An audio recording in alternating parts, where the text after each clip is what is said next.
The other day we uploaded a shorts video showing you the 5 most common ways to get plaster off your hawk without dropping it on the floor. The question is, do you know when you should use each of these 5 techniques in your plastering set? Well, in this video, we're going to go through each of those 5 so you can use them efficiently in your plastering game. Method number 1 is the offload, and is by far and away the easiest way to get plaster off your hawk. And all it really consists of is putting your trowel on the hawk at about 90 degrees, coming in from the back of the plaster and then pulling the two away. Now, why is this one called the offload? Well, quite simply, it is the fastest way to get the plaster off the hawk, and is also the easiest way to apply the most amount of plaster to the wall or the ceiling at any one time. When are you specifically going to use this? Well, if you're looking to smash meterage, you're plastering walls and you're going right down to the floor, up to the ceiling in one pass, and you don't have to worry about how tidy that skirting line is, that is when you are going to use this method. Or perhaps you're plastering on a ceiling and you're not going right up to the ceiling line or the coving line. The offload is the way of applying the plaster that you want to use. Number 2 was the nose in. Again, this is by far and away the second easiest way to get rid of plaster off your hawk, and it quite simply entails using the nose of the trowel, and you're just going to scrape it underneath the plaster like so and pull it away. Now, the downside to this obviously is you can't get much plaster on the trowel, but where would you use this method? Well, quite simply, where you can't get the trowel in widthways because it's too small, so perhaps around cables, around pipes, or when you're plastering the very top of a wall, right in the corner, you'll use the nose of the trowel just to make sure that that corner is properly covered with enough plaster. Number 3 was the back offload. Again, not a particularly advanced technique, and all it entails, instead of using the front of the trowel like so, you're going to use the back. Again, same principle as the offload from the front, 90 degrees, coming from the back of the plaster and pull away like so. Where would you use this? Well, usually when you're coming in from the opposite side of the wall, you can see in the clip here that you would use this method. Also, if you're pulling down from the top of your wall, you might load the back of the trowel up and then pull down that way, as you can see in the clip here.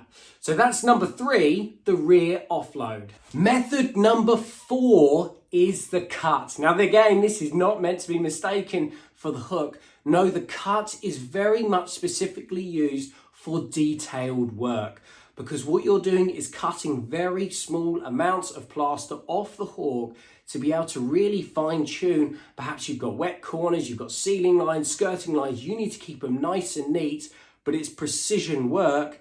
You are going to use the cut method.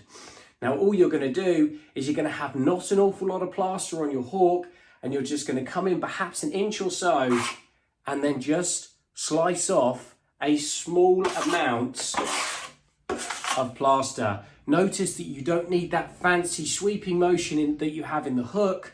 Rather, it is quite literally just cutting it off like so. Hence why this is the cut and not the hook. Technique number 5, and without a doubt, is the pizza of resistance. It is the hardest one to master, but is without a doubt the most useful, and that is the hook.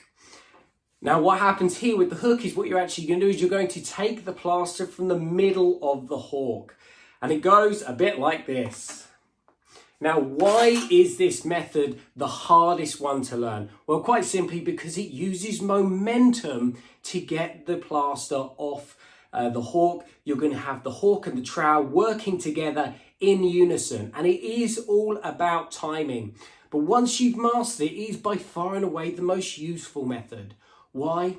Well, you're going to use this method whenever going up against a hard edge where you need to keep it nice and clean. This isn't meant to be mistaken for method number 4, which is the cut.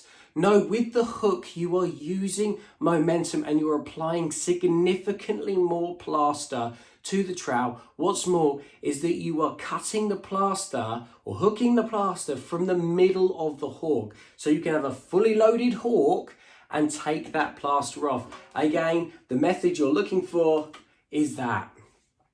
It almost feels like in your hand, that feeling as if you were flipping a pancake in a frying pan. That hooking motion like that is what you're looking for, just to scoop the plaster onto your hawk. Why is this such a valuable method? Because what it does, it keeps that leading edge where the plaster is nice and clean, so you can get sharp lines against your ceilings and your walls without smearing plaster everywhere. Well, there you have it. They are the 5 methods for getting plaster off your hawk, so you can go from this to this in no time. Yes, if you learn, practice and perfect all of these methods, it will make applying plaster so much easier, so much quicker, so much cleaner for you. If you have enjoyed this video, hit this button here where you can subscribe to our channel so you can see more videos on plastering. But until next time, we'll see you on the next one. Thanks again.